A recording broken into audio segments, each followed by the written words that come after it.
returns to Part 1. Part 1. A man wants to find out about a language course. Listen to the conversation between the man and the woman and answer the questions. First, you have some time to look at questions 1 to 4.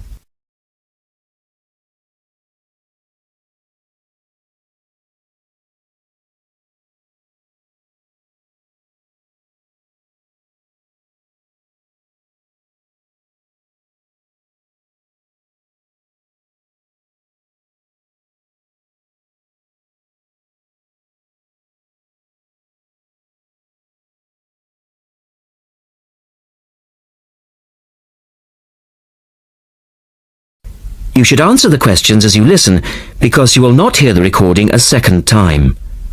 Listen carefully and answer questions 1 to 4. Good morning, University Language Centre. How can I help you? I'm interested in doing a language course. I did Mandarin last year and now I'd like to do Japanese. Can you give me some information about what courses are available at your centre and when they start, that sort of thing? Yes, certainly. Well, we actually offer a number of courses in Japanese at different levels.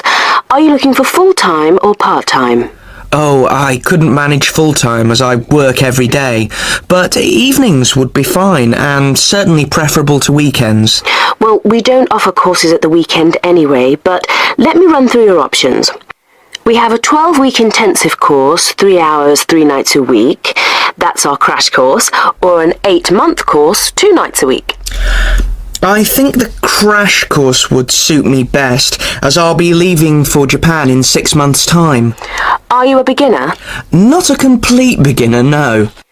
Well, we offer the courses at 3 levels. Beginners, lower intermediate and upper intermediate, though we don't always run them all. It depends very much on demand. I'd probably be at the lower intermediate level, as I did some Japanese at school, but that was ages ago. Right. Well, the next level 2 course begins on Monday the 12th of September. There are still some places on that one. Otherwise, you'd have to wait until January or March. No, I'd prefer the next course. The woman asks the man for some details about himself. Look at questions 5 to 10.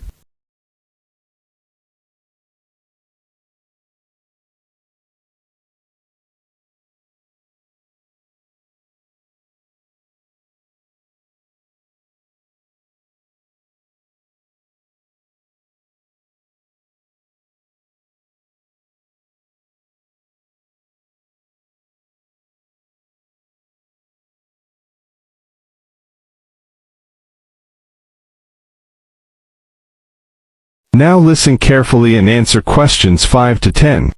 Right. Can I get some details from you then, so I can send you some information? Sure. What's your name? Family name first. Haggerty, Richard. Hagarty? No, Hagerty.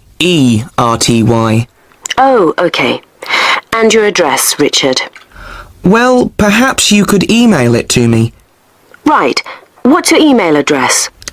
It's Ricky45, that's one word, RICKY45, at hotmail.com. And I just need some other information for our statistics. This helps us offer the best possible courses and draw up a profile of our students. Fine. What's your date of birth? I was born on the 29th of February, 1980. 1980? So you're a leap year baby. That's unusual. Yes, it is. And just 1 or 2 other questions for our market research, if you don't mind. No, that's fine. What are your main reasons for studying Japanese? Business, travel, or general interest? My company's sending me to Japan for 2 years. All right, I'll put down business. And do you have any specific needs? Will there be an emphasis on written language? For instance, will you need to know how to write business letters, that sort of thing? No, but I will need to be able to communicate with people on a day-to-day basis. Okay, so I'll put down conversation. Yes, because I already know something about the writing system at an elementary level, and I don't anticipate having to read too much. You said you'd studied some Japanese. Where did you study? 3 years at school, then I gave it up, so I've forgotten a fair bit. You know how it is with languages if you don't have the chance to use them. Yes, but I'm sure it will all come back to you once you get going again. Now, once we receive your enrolment form, we'll contact... That is the end of part 1. You now have half a minute to check your answers.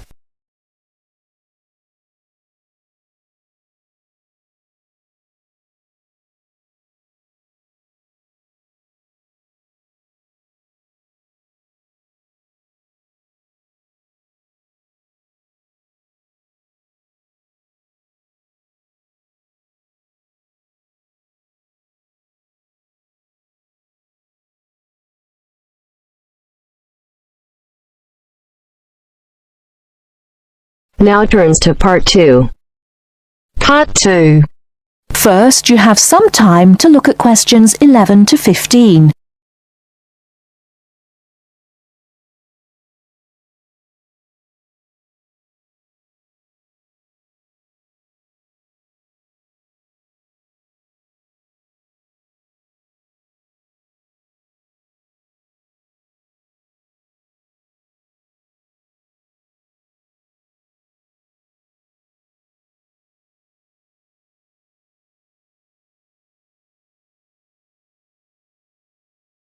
Now, listen carefully and answer questions 11 to 15.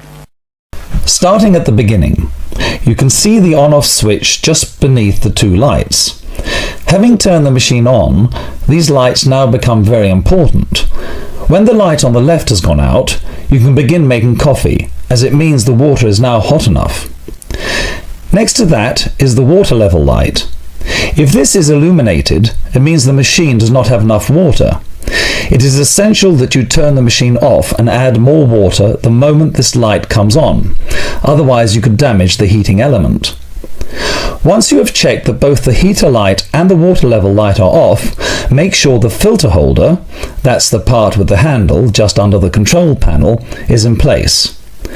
Once you have your cups ready, it is time to press the coffee delivery switch. That's the button just above the filter holder beside the boiler meter. Remember to take a quick look at the meter as it tells you the exact temperature of the water. On both the left and right hand side of the machine, on the same level as the filter holder, you can see the steam pipes used for heating milk. These steam taps need to be cleaned regularly to avoid blocking. And finally, if you do spill any coffee, don't worry. Just make sure that the drainage pipe at the bottom of the machine is leading into a sink or a suitable waste container. As with the steam taps, the drainage pipe needs regular cleaning. Before you hear the rest of the talk, you have some time to look at questions 16 to 20.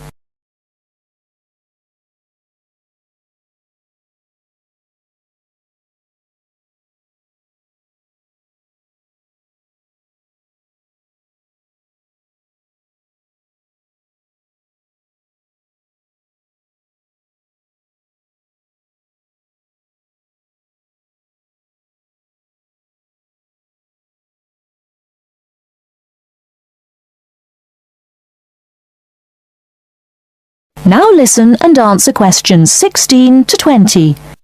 First and most importantly, I'll tell you where you should go from tomorrow for your lectures and classes.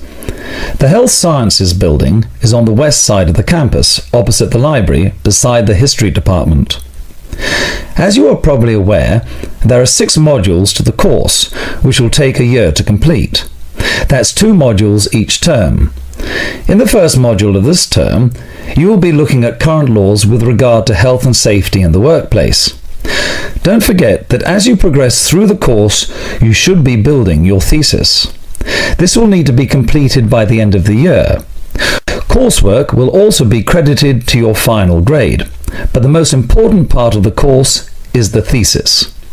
Now, the final thing I want to tell you, and again you should know this, is that there will be a number of guest speakers throughout your course. They will come from a number of different medical backgrounds, but they will all be giving you their views on the relevance of health sciences in their occupations. That is the end of part 2. You now have half a minute to check your answers.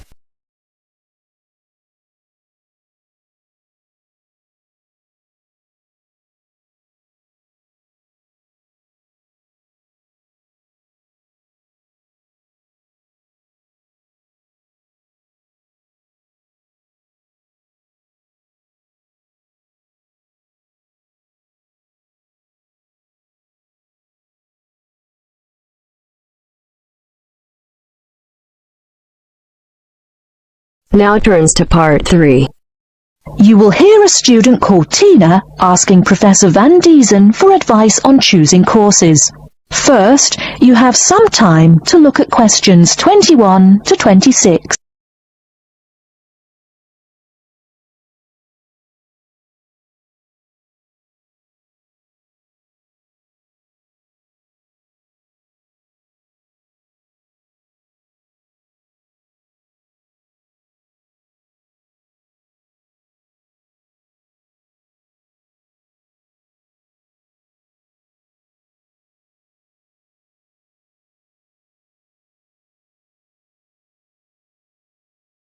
Now listen carefully and answer questions 21 to 26. Hello, are you Professor Van Diesen? Yes, I am. And who might you be? Oh, sorry, my name is Tina. I'm a freshman here. They told me I should ask you for advice in choosing courses. Well, that's part of what I'm here for. Please come in and sit down. Now, what are your questions? I almost don't know. Everything is so confusing. Like, what is a specialized course? Oh, easy. A specialized course is one that is compulsory, meaning it's a requirement for your major, and regular, so you can't place out by taking a proficiency exam. That sounds pretty strict. Then what are all these general courses? I seem to have to take so many. Nothing to be alarmed over. These are courses open to all students and not directly related to your major. The university offers these general courses to choose so that you can become more well-rounded individuals. For example, I see you're a microbiology major, so it might be a good idea to take some literature or history courses so that you can know something besides all science. You mean these courses are like for fun? That might be one way to look at it, but don't tell the literature professor such a thing. Think of a general course as the opposite of a specified course. A specified course is one that pertains directly to your major. So, can I take any microbiology course I want? Let's see. Oh, those courses used to be open to microbiology students only. The good thing is now it's open to students on a flexible schedule, so it's not only for full-time students. So the answer is yes, if you have the instructor's permission. May I ask you why you chose microbiology? Well, I also like plain old biology too. You know, full-size animals. I might even become a veterinarian. Could I take some biology classes? Well, they are open to full-time students only, which I believe is what you are. I don't know how a freshman would get along with microbiology, though. I mean, most of the students presently looking into it are from off-campus. Off-campus? Yes, you know, people who use it in their work at hospitals, laboratories, even a police detective. Why did you choose microbiology, if I may ask? I don't think you quite answered that. Well, eventually I want to be a doctor. At least my dad tells me so. If I may say so, young lady, you seem a little uncertain. Still, I think that might be a good idea for a career. Of course, if you're thinking about being either a doctor or a vet, you should take some medical science classes before you even think of applying to med school. Great! What should I take? There is one small problem. The new medical sciences building is under construction, so there are no experimental facilities available until next year. I'm afraid you'll have to wait, but don't forget to take those courses at the first opportunity. Oh, bummer. Is there any other course you'd recommend for someone like me? Well, since you seem to like animals, have you ever thought about looking into environmental science? No, I never really thought about it before. Is it worthwhile? Quite. In fact, it's the fastest growing subject on this campus. Before you hear the rest of the talk, you have some time to look at questions 27 to 30.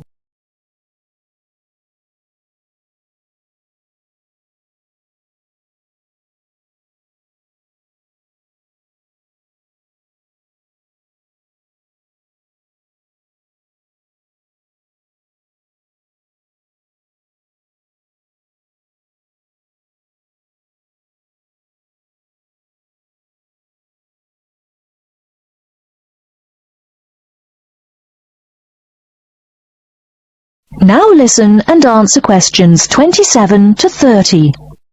I'm sorry, I couldn't help noticing the long list of classes you've written out there. May I have a look?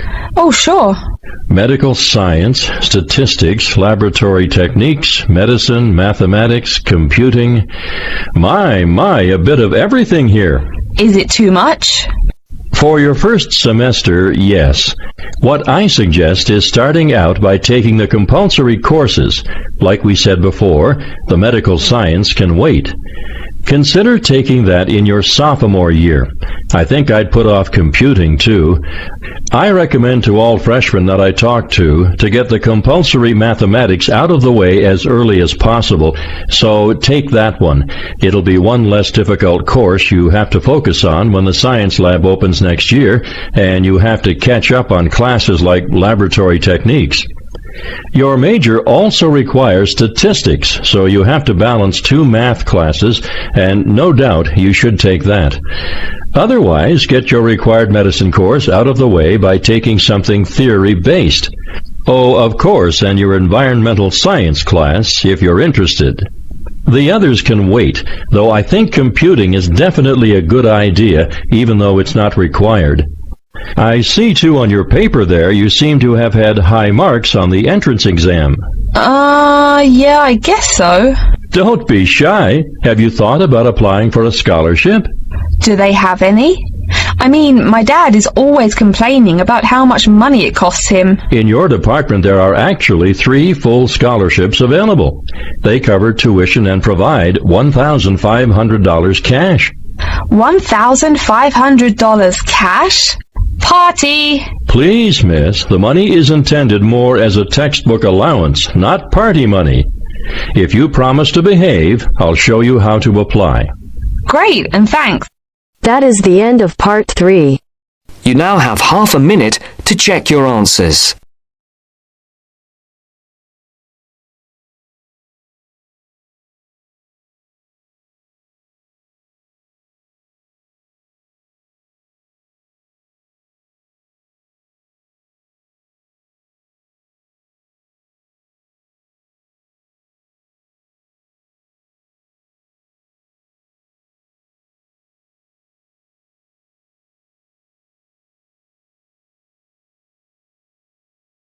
Now turns to part 4. Part 4. You will hear a talk on seasonal affective disorder. First, you have some time to look at questions 31 to 40.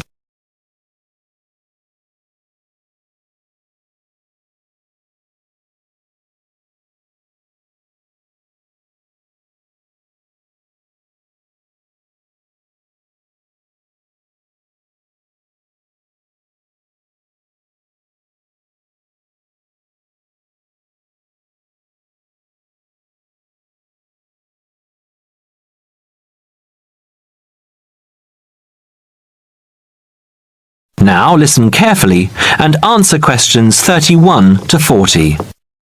In the past few years, a new condition has been identified and given a name, SAD, short for Seasonal Affective Disorder. This is now recognized as a distinct kind of clinical depression, where people become depressed at the onset of winter, accompanied by a craving for sweet things, causing weight gain. Each spring and summer would then bring on almost maniacal highs and feelings of boundless energy and happiness. Experiments to combat this depression showed that increased exposure to bright light in humans could suppress their production of a darkness-related hormone called melatonin.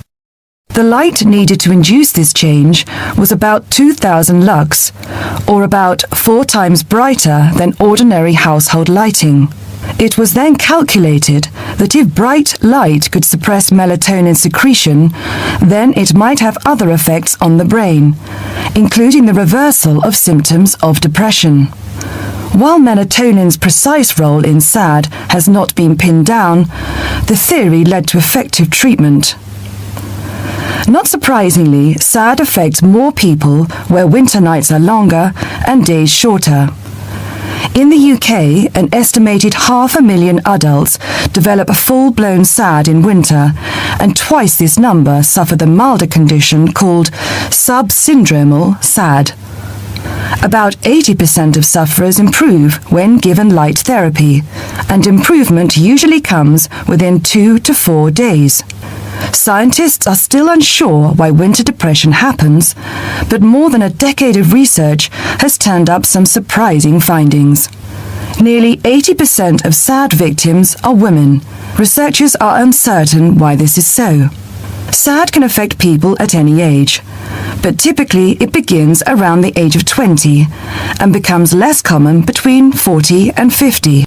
SAD is comparatively rare in children and adolescents, but so far researchers have been unable to come up with a logical reason for this. As many as half of SAD sufferers have at least one family member with depressive illness, suggesting that the depression has a genetic component. Some patients experience shifts in their body clocks when they're depressed in winter. They are morning people at one time of the year and become evening people at another. What is the underlying difference between SAD sufferers and others? A clue can be found in carbohydrate craving, a common symptom. People often become obsessed with chocolate, for example.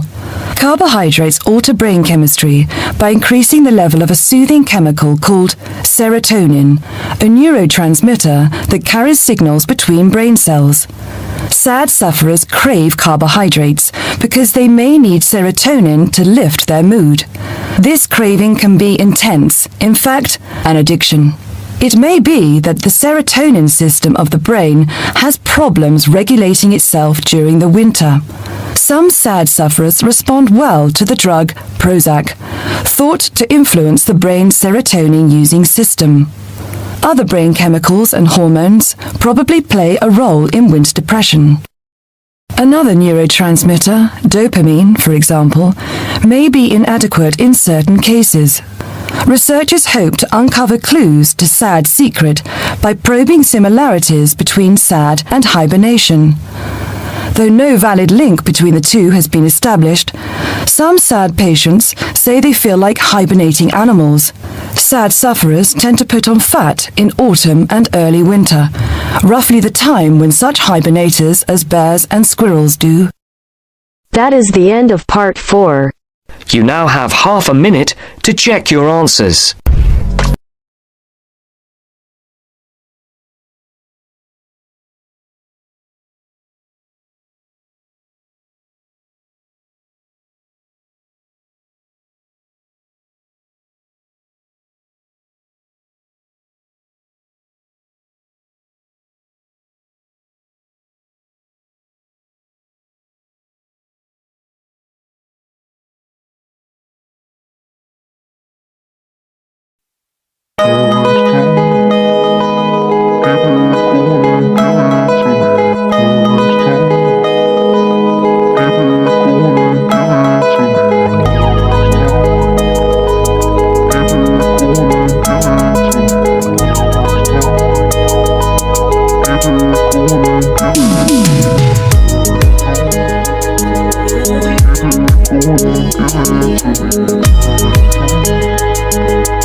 Give it to me.